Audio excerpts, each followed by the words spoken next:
800,000 Ontarians are unemployed right now. I mean, we haven't even felt the hit of the tariffs and the layoffs that are coming, and we are already at 800,000.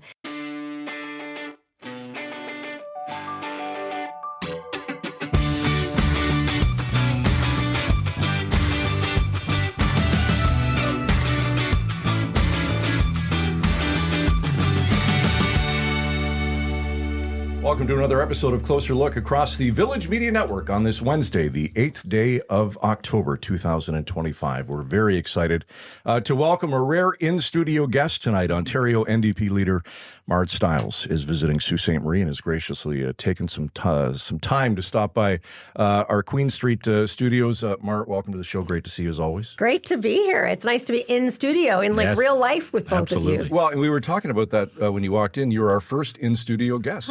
So this is a first. We'll have to do this every time. New standards. Okay. That's right. Yeah, everybody should be able to come in person. We've set the bar now.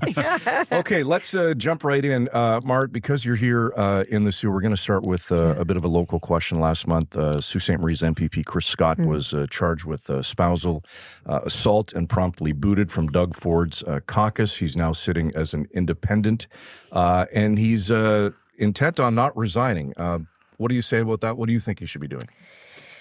Well, I do think he should resign, and I don't say that lightly. Those are very serious allegations and charges. But, really importantly, and this is what I'm hearing as I've been in town, is the people of Sault Ste. Marie need somebody who's there right now fighting for them.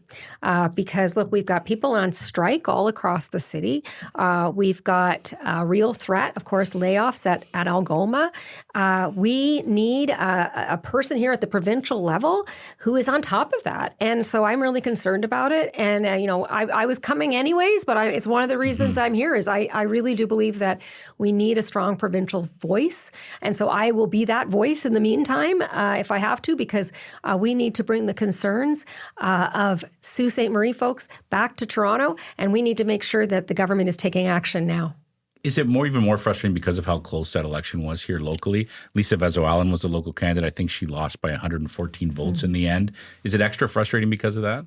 Well, I mean, it was a frustrating election, certainly. But no, I think they're two separate issues, right? I mean, for me, it's really about who's going to be the advocate.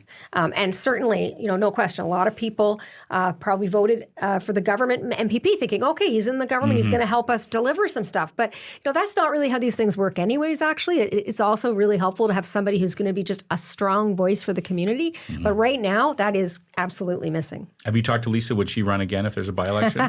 Well, I don't want to speak for Lisa. I know she's planning to run again in the municipal, as I understand it. She's a great city councillor as well, so we're lucky to have her. But yeah, she and I have spent a lot of time over the last 2 days together because she is definitely, my ears to the ground here in Sault Ste. Marie. All right, let's move on, Marit, to you and your party. You recently underwent a leadership review where you garnered 68% support. Not what one would call a resounding endorsement from your party, but does it represent? It does represent more than 2/3. What did you take away from those results? Well, look, obviously, I'm not satisfied with that. And the message I got very clearly in talking to NDP members at our convention a couple weeks ago was people want to defeat Doug Ford in the next election, and they were not happy that we weren't able to do that in that snap election. I think they understand what we were up against, but they need us to do better. And they're saying that because they're hearing it from people in their communities. We have to do better. I have to do better. We have to be more ready. And, again, we don't know when he's going to call an election now. You're supposed to have a set election date, but that doesn't seem to work anymore like that. So no matter when it happens, we have to be ready, and we have a lot of work to do because, look, I really believe that a lot of Ontarians are looking for change right now. If you want change, you got to change government, and I think we are in the best position to be able to deliver an alternative that's going to work for people, real people, working people in this province. Speaking of change, there was some immediate changes after the vote, including the departure of your chief of staff and principal secretary. Why did you feel that you had to make those moves? Well, like I said, I think, this is a moment when, we're forced to say, okay, how do we need to change things up to do better next time? And, I have a huge appreciation for the work that everybody on my team has done over the last few years. And certainly we were able to hold on to official opposition status and hold on to many of our seats. And we have, I think, the strongest opposition caucus in the country. We have an amazingly strong team. But we got to change things up. And I'm looking for people that are, have experience in winning. In defeating other governments, in delivering in government, because, the NDP has formed strong governments, particularly out west. So, I want to learn from them, and I need to bring in some new energy. Yeah. So is it really just about running a better campaign? Is that what it is? It's not so much the ideas or the policies, but the campaign? Well, I think some of it is ideas. People want to see I think increasingly people are looking for big change. They're looking for bold ideas. But it is absolutely, it's the work we do between elections. Mm-hmm. That's what's going to win us the election next time. So it's the work that I believe, it's the work that happens in our communities. Mm-hmm. It's, listening to people where they're really at, and not, just coming up with solutions at Queen's Park that you're going to impose in Sault Ste. Marie. What are people in Sault Ste. Marie talking about? What do they need to see from us? That's the kind of work that has to happen now as we build. And that's what I'm hearing from our members here in Sault Ste. Marie and all across the province is they want to get going now. Mm-hmm. They want to start that process now, and they're ready. Will there be more changes coming, Marit? You know what? Possibly. Yeah, absolutely. I'm looking right now for some people to take some of those top positions. But I think you'll see us very, very focused. One of the things that I've been, addressing a lot over the last few months is the unemployment numbers in Ontario. 800,000 Ontarians are unemployed right now. I mean, we haven't even felt the hit of the tariffs and the layoffs that are coming. And we are already at 800,000. We have some of the highest unemployment rates in the country. Towns like Windsor, that used to be like one of the economic engines of Ontario, have the highest unemployment rate in the country. And I see what's coming at us here in Sault Ste. Marie, and it really scares me. And I'm hearing that anxiety from a lot of people, whether you're a worker at Algoma or you're a teacher or an education worker or a college worker.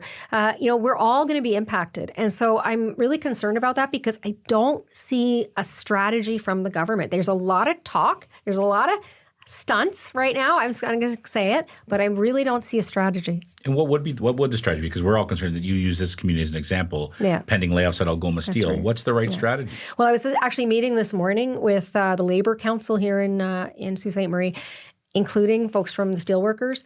And, very clearly, they're saying, look, it's great we got some money for Algoma Steel. I think it was $400 million from the federal government, $100 million from the provincial, and that's great. But there were no conditions or terms. And, they're negotiating these things behind closed doors without the workers. So I think there's some concern there. I want to see a strategy in place now. It should have been in place years ago, actually, but to actually start the retraining process now. Mm-hmm. Because there are opportunities coming, and we have to create those opportunities in Ontario, whether it's in mining or other sectors, and not to mention also the things that steelworkers here have been calling for. Like, let's talk about building rail. Let's talk about creating made in Ontario solutions. Let's not be as, frankly, reliant on those other markets that can really fail us, like we're seeing with the U.S. So I think the solutions are actually here. And that's what everybody was talking about today. It was interesting to see, college workers, teachers, education workers, and the steelworkers talking about like the strategy working together on a retraining and opportunities strategy. To make sure that people, because a lot of the workers we're talking about, they're going to be folks who are not in their early years of their careers, their working lives, right? Mm-hmm. It's going to take a different approach for somebody who's maybe a little closer to retirement than others. Mm-hmm. It's a good transition because you talk about training, and we've heard a lot of reporting this week about the Skills Development Fund that the government was running. The Auditor General saying it's not fair, transparent, or accountable. Some of the details were less than half recipients were given high scores on their proposals by the civil servants, but most chosen by the minister's office were actually medium or low scores. What was your reaction to that? Basically, they're saying this was not a fair, transparent, or accountable program. Well, and where have we heard those words from the Auditor General before, right? Fair, not transparent, not accountable. This is what the Auditor General said about the Greenbelt fiasco, about Ontario Place. Like, this has been happening again and again, and the government just doesn't seem to care to learn. So, what do you got here? You got preferential treatment for Conservative government, Doug Ford insiders.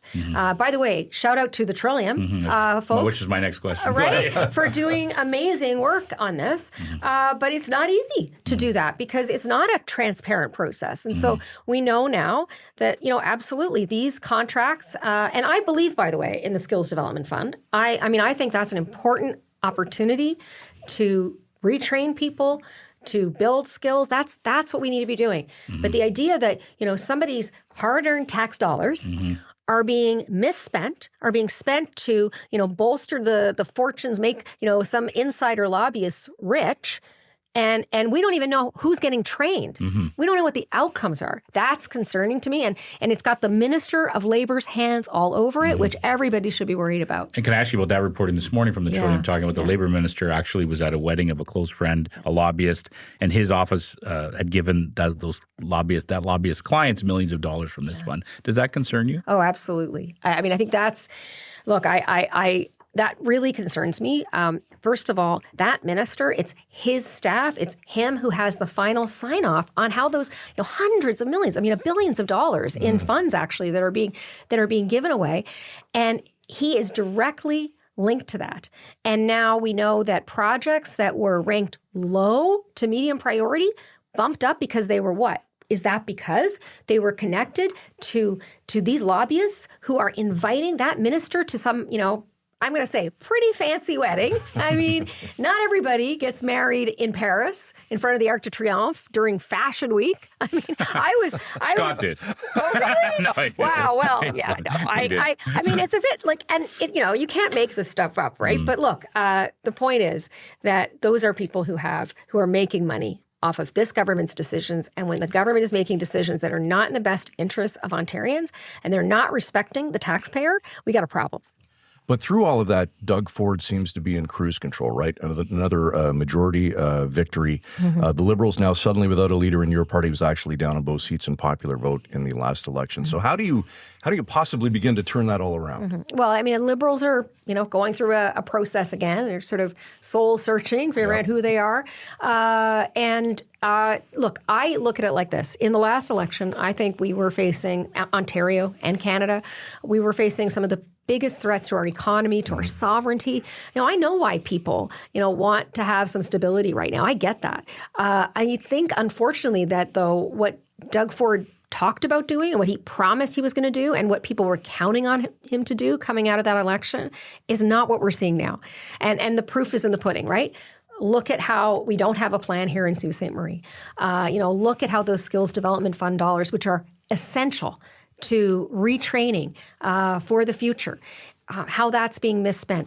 This is going in the wrong direction. We don't have a plan for the future. There is no pathway. And so for me, it's organizing on the ground, making sure that we're ready for an election when it happens, but it's also being sure to put forward to people in Ontario a proposal, like a path forward, that an NDP government, like our friends out in the West, are fiscally responsible.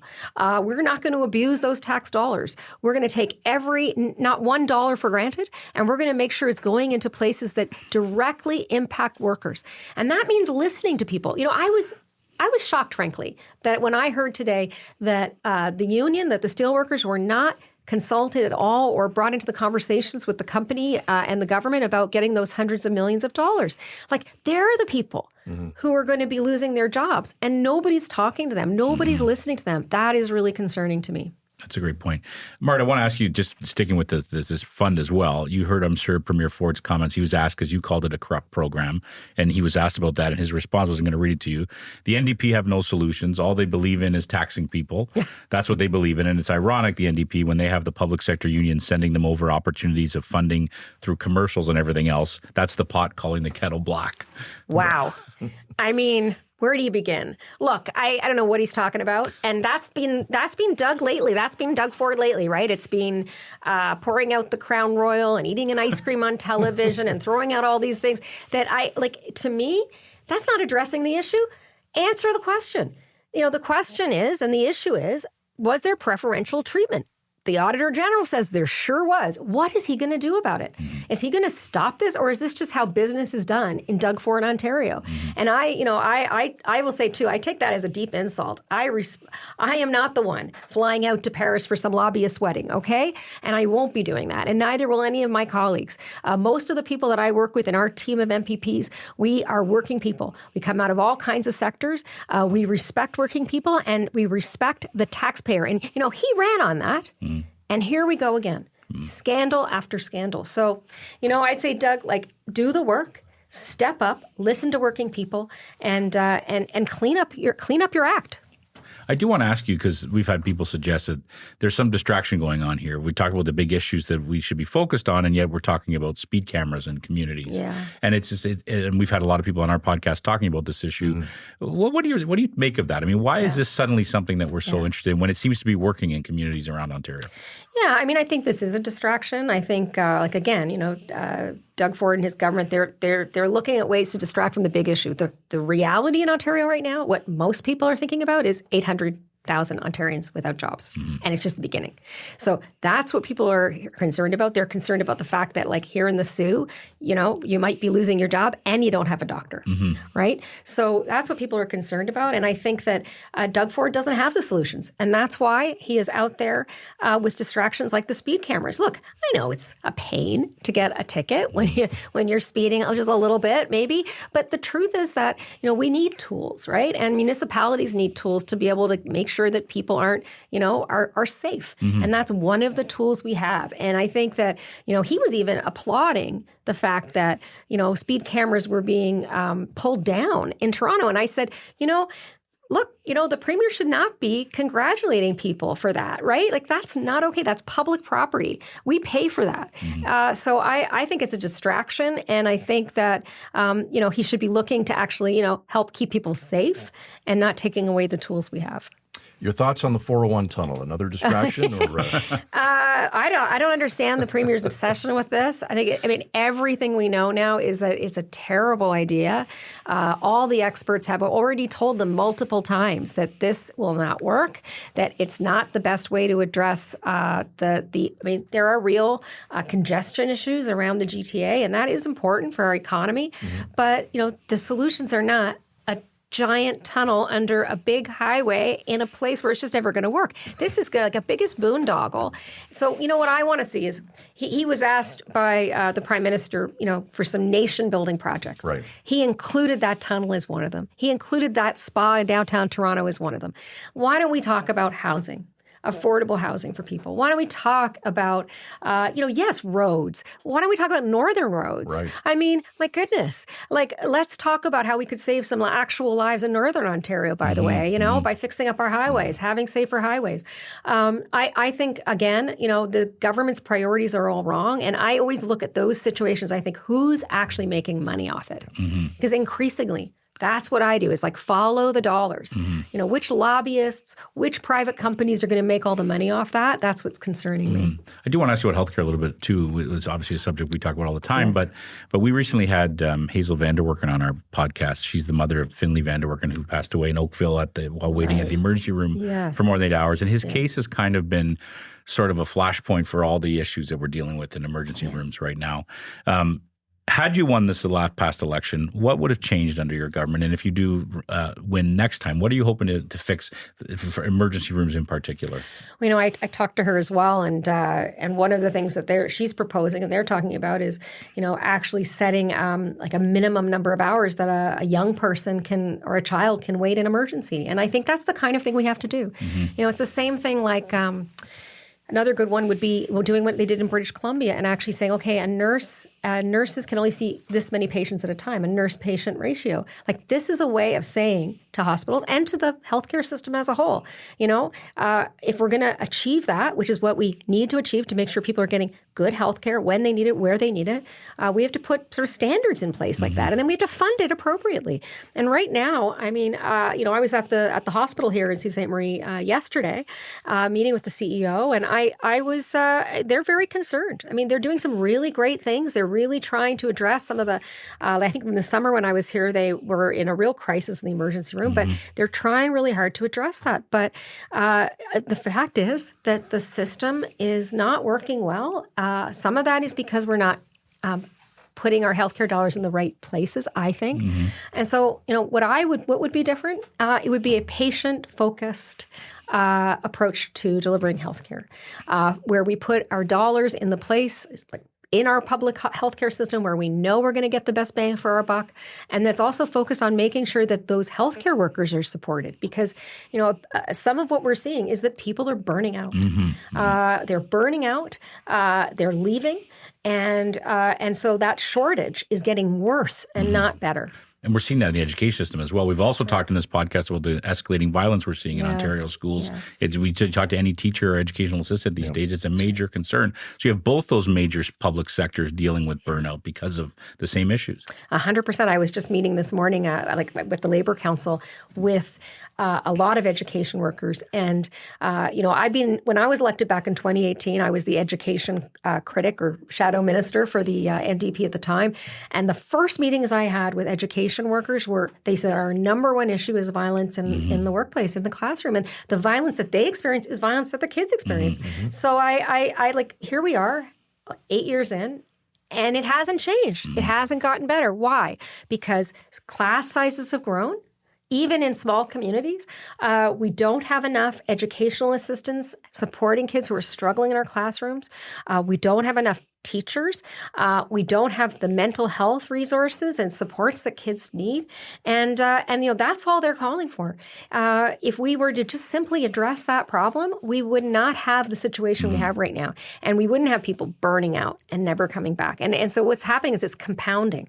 Just like in healthcare, it's compounding. So, the government is not spending smart when they're throwing money at, increase. We need to increase the number of spaces, for example, for doctors in the north to train and nurse practitioners. But unless you're addressing the workplace conditions, they're just going to keep burning out, and we're never going to catch up. I do want to ask you another education-related question. More reporting from the Trillium last week about school boards that lay truancy charges against students. I don't know if you noticed this coverage, I did see that. Yeah. But it was kind of shocking to me when I had read it, and because I didn't even think this even happened anymore. Do you think school boards should be charging students with truancy? My personal opinion, and I haven't talked to many experts about this, to be honest, yet, but my feeling and from what the people I've been talking to is that no, we shouldn't. That the issue, and it was very clear in some of the cases that the Trillium reported on, is, are we providing students with the support they need, and families. I got to tell you too, I struggled when my kids were in school, in high school, with, keeping them at school, all right? And some of them, sometimes they left when they weren't supposed to. I think parents, this is what we worry about. And I had a hard time getting attention around that issue. And I am somebody who could, pick up a phone and, try to find some support. And it's really hard. And then if you add on to that families who are already feeling getting a lot of pressure, a lot of families struggling right now, a lot of families worried about or have lost their jobs, we need to support families, but we also need to make sure that those students are getting the support they need in schools. Look, I'm not one of those people who thinks that you can't, you should be always so super easy on them, right? We need to also have some... we have to have consequences, I think, for young people as well. Absolutely. But I think, at this moment, given what I've seen of the education system and how poorly the government is approaching things and how badly they're underfunding it, I don't think we can do this. I think we need to shift our focus to how we support kids in the classrooms. I know we're tight for time. You've got another meeting and you've got a flight to catch. Anything that we didn't cover tonight that... Well, I do want to say I just came back from the Soup Kitchen, which is an amazing place. What Tony Martin Community Hall, I think is where it's called. Yeah. I had the great privilege of working with Tony Martin some years ago, and I just want to say what a wonderful place that is. But I'll tell you, here we are. It's a beautiful day out, a bit chilly, but it was packed. You'd never know. Not in here, it's not. I know. But it was a bit chilly. But it was packed. And I said to them, they're seeing the numbers grow there. The need is growing, and a lot of seniors, right? Of course, using the Soup Kitchen, and I'm seeing that everywhere I go in Ontario, actually, everywhere I go. And I know that a lot of those folks who are providing those food programs are really worried about what happens when winter hits, because they are really worried they won't be able to keep up. So, the solutions I still think are actually with government and, in communities. But in the meantime, I really encourage people to make sure that they're, helping support those folks because, or volunteering or whatever you can do, because the need is really great out there. Yeah. All right. Good stuff. Marit Stiles. Thanks. Ontario NDP leader. Appreciate your time tonight. Yeah, Always good to see you. Yeah, it was a lot of fun. Thanks so much. Marit. That's another episode of Closer Look across the Village Media Network. Be sure to follow us anywhere on social media, closerlookpodcast.ca. That's our website. Check it out and sign up to receive episodes sent direct to your inbox 6 days a week. For Michael Friscolanti, our editor-in-chief here at Village Media, I'm Scott Sexsmith. Thanks for watching. We'll see you tomorrow night at 7 right here on Closer Look. Frisco and Scott's Wardrobe provided in part by Moores, Sault Ste. Marie.